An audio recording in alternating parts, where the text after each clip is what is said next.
시청자 여러분 안녕하십니까? 서울시의회 플러스입니다. 첫 소식입니다. 환경부가 주한미군과 함께 지난해 1월과 8월 두 차례 조사한 용산 미군기지 오염도 결과에 따르면 미군기지 내부의 오염이 외부보다 심각한 것으로 나타났습니다. 네, 발암물질인 벤젠의 경우 최대 670배가 넘는 수치가 나왔는데요.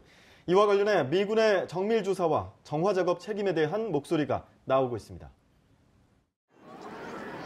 지난달 29일 공개된 용산 미군기지의 지하수 환경조사 결과에 따르면 미군기지 내부의 오염이 더 심각한 것으로 나타났습니다. 이번에 공개된 자료는 지난해 1월과 8월 두 차례에 걸쳐 조사한 것으로 시민단체가 조사 결과를 공개하라며 낸 소송에서 2심까지 승소하자 3심의 상고를 하루 앞둔 지난달 공개한 겁니다. 그 결과 발암물질로 분류되는 벤젠의 기준치는 리터당 0.015mg인데 기지 내부에서는 1월 이 기준치의 550배가 넘는 벤젠이 검출됐고 8월에는 이보다 많은 671배가 나왔습니다. 내부 25곳 가운데 17곳에서 기준을 초과한 겁니다. 기지 외부도 상황은 마찬가지입니다. 34곳 중 12곳이 기준을 초과했는데 1월에는 460배가 넘었고 8월 조사에서도 470배가 넘는 벤젠이 검출됐습니다. 기름이 얼마나 유출됐는지를 보여주는 석유계 총탄화수소나 톨루엔 등 다른 검사 항목도 기지 내부가 더 높거나 유사한 것으로 나타났습니다. 녹사평역 오염 사고가 발생한 뒤로 지금까지 47억여 원을 들여 정화 작업을 실시해오고 있는 서울시는 후속 대책 마련을 촉구했습니다. 이번 발표를 보면 환경부에서 후속 조치에 대해서 언급이 없어가지고 좀 아쉽다고 할 수 있겠습니다. 반환 전에 기지 내부의 정밀조사 또는 오염 정화 및 소파 규정, 개정 등의 조치가 이루어질 수 있도록 계속적으로 노력할 것입니다. 이와 관련해 미군의 용산기지 정화 비용을 청구해야 한다는 주장도 제기되고 있습니다. 이번 발표에서 기지 내부가 외부보다 오염도가 높다는 것은 지하수 오염원이 기지 내부에 있다는 것이기 때문에 그에 대한 책임을 물어야 한다는 겁니다. 오염원이 미군기지 밖에 아니라 안쪽에 있다는 것을 간접적으로 입증한 그런 자료가 아닌가. 미군 스스로 오염원이라는 걸 인정하고 스스로 여기에 대한 복구 비용이라든지 또 기지 밖에까지 전부 다 복구 비용을 조사를 하고 산정을 해서 부담을 해야 된다고 저는 보고 있습니다. 이번 지하수 오염 조사의 결과가 공개된 뒤 아직까지 한미 양국의 후속 조처에 대한 논의는 이루어지지 못하고 있습니다. 때문에 앞으로 오염에 대한 책임 문제와 정화 대책을 둘러싸고 논란은 계속될 것으로 보입니다. TBS 김지희입니다. 비영리 민간단체는 사회 공익을 추구하며 정부를 감시하는 역할을 하고 있는데요. 대표적으로 지난해 광화문 광장에서 시민과 함께한 박근혜 정권 퇴진 행동과 기후변화의 심각성을 제기하는 환경연합 등이 있습니다. 서울시는 비영리 민간단체에 매년 20억 원의 보조금을 지원해왔는데요. 이에 서울시의회가 민간단체 지원 관련 사업과 제도 개선 방안을 모색하는 토론회를 열었습니다.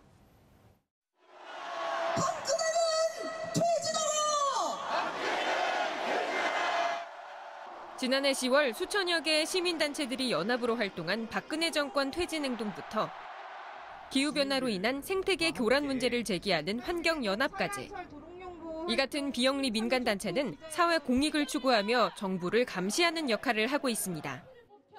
서울시는 지난 1999년부터 공익활동 지원 사업의 일환으로 비영리 민간단체에 매년 20억 원의 보조금을 지원해왔습니다.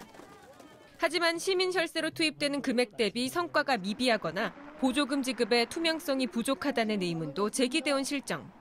민간단체의 본연의 목적은 독자적인 사업성과 또 독립성과 또 건전한 비판력을 가지고 있어야 되는데 그런 점이 좀 상실되고 있는 점도 없지 않아 믿습니다. 관에 의존하는 단체가 우수히 난립되는 그런 불상사도 있습니다.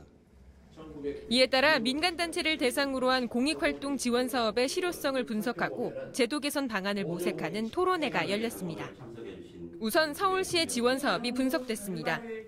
시의 경우 다른 기관에 비해 다양한 프로그램을 운영하고 있지만 대형 단체들의 지원금이 중복돼 형평성이 떨어진다는 지적이 나옵니다. 중복으로 지원받는 단체가 평균적으로 금액이 올라갑니다. 많이 지원받은 단체는 아마 대형 단체일 가능성이 높고 많이 받을수록 지원금도 올라간다. 그러면 이제 작은 단체가 불리할 수 있습니다. 또한 지난 2000년에 제정된 비영리 민간단체 지원법의 한계도 언급됐습니다. 해당 법은 민간단체를 지원하는 기본이 되지만 극히 제한적인 내용만 담고 있어 추가 조례 개정이 필요하다는 주장입니다.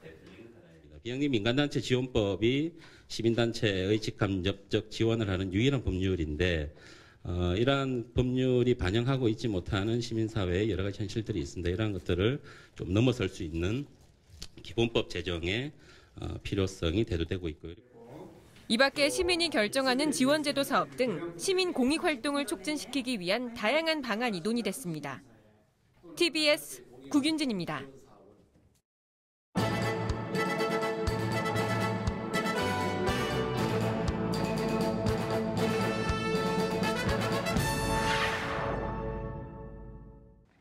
사단법인 한국청년유권자연맹이 올 한 해 서울시의회 행정사무감사 현장을 모니터링하고 우수한 활동을 펼친 의원 명단을 발표했습니다. 선정된 의원은 이윤희 의원과 김광수 의원, 문종철 의원 등 9명이며 지난 2일 2017 서울시의회 청년이 바라는 지방의원상을 수상했습니다. 한국청년유권자연맹은 지난달 2일부터 2주 동안 10개 상임위원회의 행정사무감사 현장을 방청하고 모니터링한 160명의 평가지 결과를 취합해 이같이 선정했다고 밝혔습니다. 한강공원으로의 접근이 어려웠던 잠실과 광나루 한강공원의 나들목 4곳의 접근시설 개선 공사가 시작됩니다. 나들목 4개소는 한강으로 들어갈 때 차수벽이 설치돼 있어 먼 거리로 돌아가거나 어두워서 보행에 불편함을 겪었던 곳으로 진두생 의원은 예산 문제로 지연되던 공사를 소관부서인 한강사업본부에 나들목 설치의 필요성을 수차례 강조해왔습니다. 공사는 기존 차수벽을 철거해 기존의 어둡고 좁은 우회로에 LED 조명, CCTV 등을 설치해 밝고 안전하게 한강으로 곧바로 연결되도록 개선합니다. 또한 보행자와 자전거 이용자는 물론 교통약자도 편리하게 한강을 이용할 수 있도록 조성합니다. 진 의원은 이번 나들목 개선 공사로 시민들의 이용 편의성을 높여 앞으로 한강공원이 서울시 대표 명소로 거듭날 수 있도록 노력하겠다고 말했습니다. 서울시의회 의원연구단체인 여성과 미래도시연구회가 세계 한인협회와 간담회를 가졌습니다. 간담회에는 세계 한인협회장과 자문단 등이 참여했으며 과거 산업화 시절 해외 파견을 자청했던 파독광부와 간호사를 비롯해 이민 1, 2세대들에 대한 정책적 지원 방안을 논의했습니다. 특히 경상남도 남해군의 독일 마을이나 미국 마을처럼 재외국민이 귀국 후 정착할 수 있는 서울시 차원의 제도적 지원책이 절실하다는 요구가 제기됐습니다. 여성과 미래도시연구회 대표 의원인 우미경 의원은 세계 한인협회의 제안들을 서울시에 적극적으로 소개하고 시의회 차원의 지원 방안을 건의하겠다고 밝혔습니다. 서울시의회가 2017년 청소년 방청 참관 우수소감문 시상식을 개최하고 100명의 학생을 선정해 서울시의회 의장상을 수여했습니다. 수상자는 서울특별시의회에서 운영하고 있는 청소년 방청 참관 프로그램에 참여한 109개 학교 9,392명의 학생 중 방청 소감문 모집에 응모한 32개 학교 2,175명을 대상으로 초등학생 60명, 중학생 40명을 선정했습니다. 최우수상에는 박서준 학생, 송유린 학생이 선정됐으며 이 밖에 우수상에는 김주영 학생, 안채연 학생 등 8명이, 장려상에는 오지인 학생과 홍서연 학생 등 16명이 각각 선정됐습니다. 또한 가작에는 김민구 학생, 공성현 학생 등 74명이 선정됐습니다.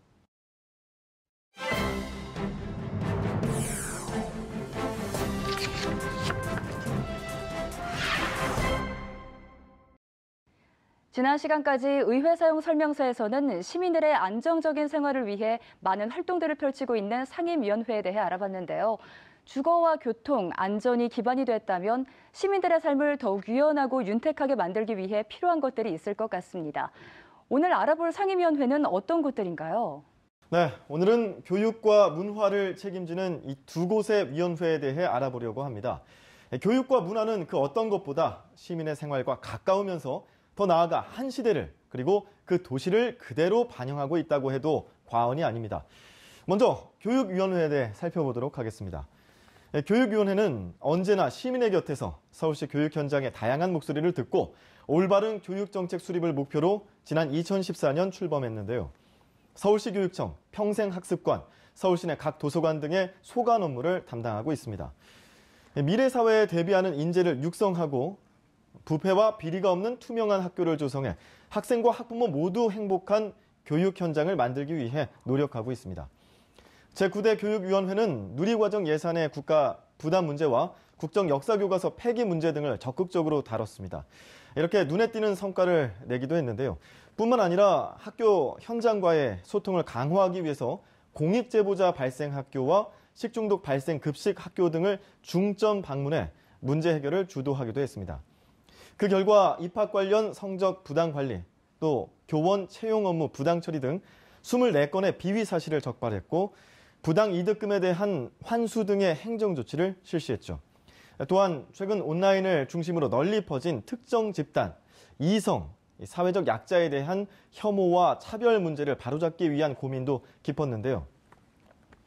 김경자 의원이 발의한 서울특별시 학생인권조례 일부 개정 조례안을 살펴보면 여기에 원안 가결돼서 앞으로 학생들의 공간인 학교에서만큼의 차별적 언사나 행동, 혐오적 표현 등을 통해서 다른 사람의 인권을 침해하지 못하도록 규정돼 있습니다. 네, 자라나는 아이들의 꿈이 오랫동안 또 올바르게 지켜질 수 있도록 교육위원회의 향후 활동도 기대가 되는데요. 그렇다면 문화도시 서울을 만드는 데 기여하고 있는 문화체육관광위원회는 구체적으로 어떤 일들을 하고 있나요? 네, 문화체육관광위원회는 서울 시민 모두가 문화, 체육, 관광 분야에서 풍성한 혜택을 누리기 위한 정책을 중심으로 운영되고 있습니다.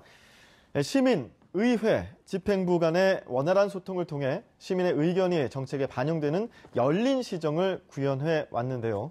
그 업무로 시민소통기획관과 문화본부, 관광체육국, 그리고 서울문화재단과 디자인재단, 그리고 저희 교통방송 등을 소관하고 있죠.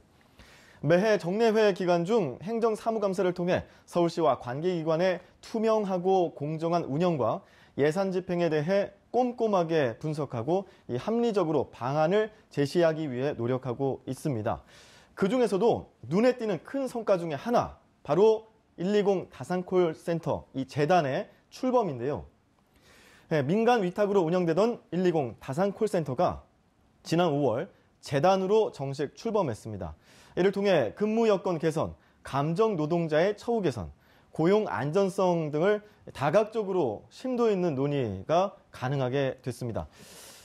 공공부문이 비정규직 노동자를 정규직화한 것 중에 가장 큰 규모이자 지방정부가 재단 출범을 통해 완전 고용을 이룬 의미 있는 첫 사례로 많은 주목을 받았었죠.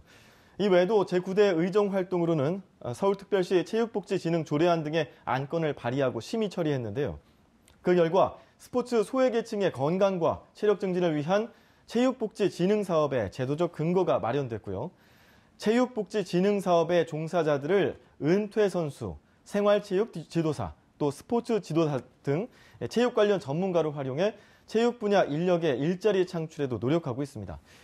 또한 현장 시찰과 토론회 등을 꾸준히 실시하면서 시민들이 어렵다고 느껴온 문화와 또 예술을 생활 곳곳에서 접할 수 있게 해서 그 격차를 좁히고 있습니다. 건강하고 즐거운 체육 활동과 서울시의 관광산업 진흥을 위해서 열심히 달리고 있죠. 네, 삶의 필수 요소인 의식주 외에도 시민들의 건강한 여가를 위한 서울시의회 노력이 정책을 통해 발현되고 있는 것 같습니다. 앞으로도 서울의 교육과 문화 발전을 위해 연구하는 교육위원회와 문화체육관광위원회 활동을 기대하겠습니다.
서울시의회 플러스 준비한 소식은 여기까지입니다. 다음 시간 더 알찬 소식으로 찾아뵙겠습니다. 함께해 주신 여러분 고맙습니다.